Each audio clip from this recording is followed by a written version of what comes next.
ओम नमः शिवाय, श्री शिवाय नमस्तुभ्यम। एक बार फिर से आपका स्वागत है शिव शंभू यूट्यूब चैनल पर। हमने अभी तक 10 अध्याय देख चुके हैं, है ना, रुद्र संहिता के।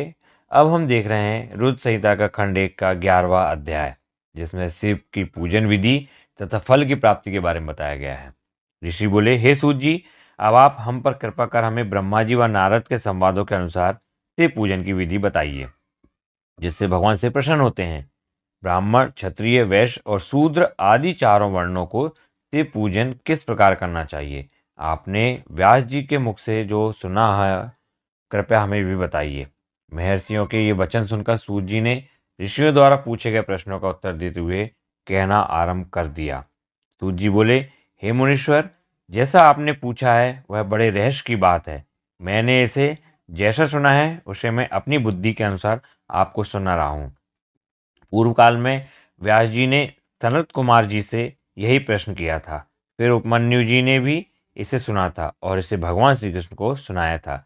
वही सब मैं अब ब्रह्मा नारद संवाद के रूप में आपको बता रहा हूँ। ब्रह्मा जी ने कहा, भगवान शिव की भक्ति सुखमय, निर्मल एवं सनातन रूप है तथा समस्त मनोवांछित फलों को देने वाली है। यह दरिद्रता, रोग, दुख तथा शत्रु द्वारा दी गई पीड़ा का नाश करने वाली है। जब तक मनुष्य भगवान शिव का पूजन नहीं करता और उनकी शरण में नहीं जाता, तब तक ही उसे दरिद्रता, दुख, रोग और शत्रुजनित पीड़ा, ये चारों प्रकार के पाप दुखी करते हैं। भगवान शिव की पूजा करते ही ये दुख समाप्त हो जाते हैं और अक्षय सुखों की प्राप्ति होती है। वह सभी भोगों को प्राप्त कर अंत में मोक्ष प्राप्त करता है। शिव जी का पूजन करने वालों को धन, संतान और सुख की प्राप्ति होती है। ब्राह्मण, क्षत्रिय, वैश्य और शूद्रों को सभी कामनाओं तथा प्रयोजनों की सिद्धि के लिए विधि अनुसार पूजा उपासना करना चाहिए। ब्रह्म मुहूर्त में उठकर गुरु तथा शिव का स्मरण करके तीर्थों का चिंतन एवं भगवान विष्णु का ध्यान करें। फिर मेरा स्मरण चिंतन करके स्तोत्र पाठ पूर्वक शंकर जी का विधि पूर्वक नाम लें। तत्पश्चात उठकर शौच क्रिया करने के लिए दक्षिण दिशा में जाएं तथा मल मूत्र त्याग करें। ब्राह्मण गुदा की शुद्धि के लिए उसमें 5 बार शुद्ध मिट्टी का लेप करें और धोएं। क्षत्रिय 4 बार, वैश्य 3 बार और शूद्र 2 बार यही क्रम करें। तत्पश्चात बाएं हाथ में 10 बार और दोनों हाथों में 7 बार मिट्टी लगाकर धोएं। प्रत्येक पैर में 3-3 बार मिट्टी लगाएं। स्त्रियों को भी इसी प्रकार क्रम करते हुए शुद्ध मिट्टी से हाथ पैर धोने चाहिए। ब्राह्मण को 12 अंगुल, क्षत्रिय को 11, वैश्य को 10 और शूद्र को 9 अंगुल की दातुन करनी चाहिए। षष्ठी, अमावस्या, नवमी, व्रत के दिन, सूर्यास्त के समय, रविवार और श्राद्ध के दिन दातुन ना करें। दातुन के पश्चात जलाशय में जाकर स्नान करें तथा विशेष देश काल आने पर मंत्रोच्चार पूर्वक स्नान करें। फिर एकांत स्थान पर बैठकर विधि पूर्वक संध्या करें तथा उसके उपरांत विधि विधान से शिव पूजन का कार्य आरंभ करें।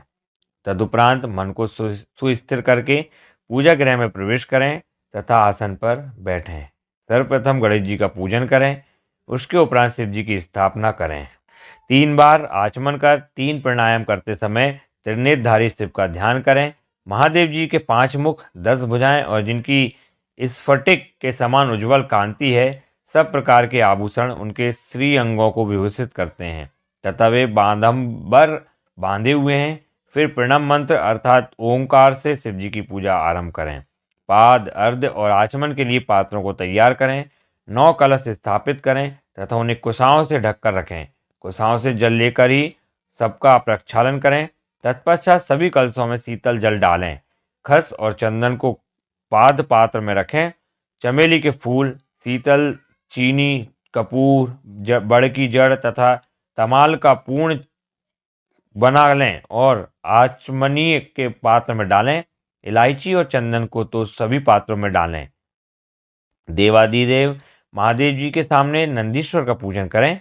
गंध, धूप तथा दीपों द्वारा भगवान शिव की आराधना प्रारंभ करें।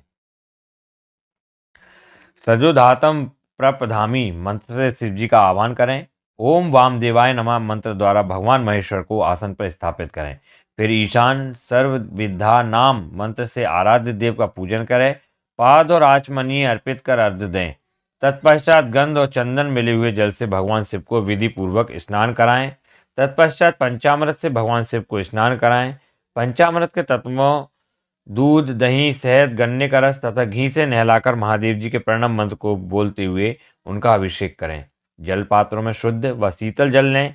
सर्वप्रथम महादेव जी के लिंग पर कुश, अपामार्ग, कपूर, चमेली, चंपा, गुलाब, सफेद, कनेर, बेला, कमल और उत्पल पुष्पों एवं चंदन को चढ़ाकर पूजा करें। उन पर अनवरत जल की धारा गिरने की भी व्यवस्था करें। जल से भरे पात्रों से महेश्वर को नहलाएं।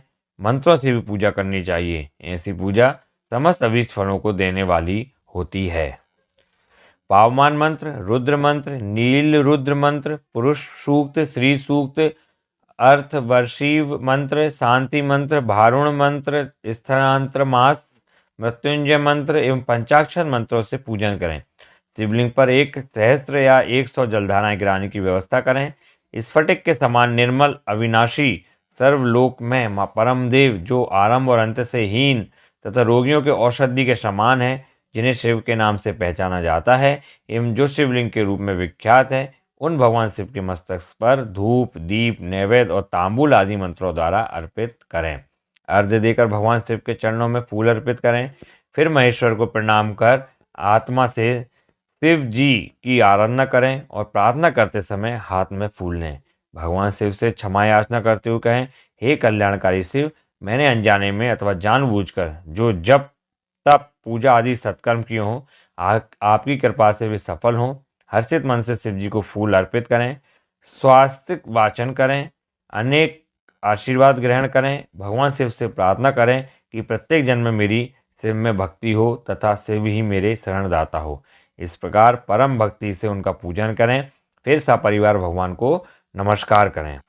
जो मनुष्य भक्तिपूर्वक प्रतिदिन भगवान शिव की पूजा करता है, उसे सब सिद्धियां प्राप्त होती है, उसे मनोवांछित फलों की प्राप्ति होती है, उसके सभी रोग, दुख, दर्द और कष्ट समाप्त हो जाते हैं। भगवान शिव की कृपा से उपासक का कल्याण होता है। भगवान शंकर की पूजा से मनुष्य में सद्गुणों की वृद्धि होती है। यह सब जानकर नारद अत्यंत प्रसन्न होते हुए अपने पिता ब्रह्मा जी को धन्यवाद देते हुए बोले कि आपने मुझ पर कृपा कर मुझे शिव पूजन की अमृत विधि बताई है। शिव भक्ति समस्त भोग और मोक्ष प्रदान करने वाली है। तो ये 11वां अध्याय था, जिसमें भगवान शिव की पूजन विधि तथा फल की प्राप्ति के बारे में बताया गया है। इसी तरह हम 12वें अध्याय का गुणगान करेंगे। आप श्रवण करना और शेयर करें, लाइक करें, सब्सक्राइब करें चैनल को और ऐसे ही सुनते रहें। ओम नमः शिवाय। श्री शिवाय नमस्तुभ्यम।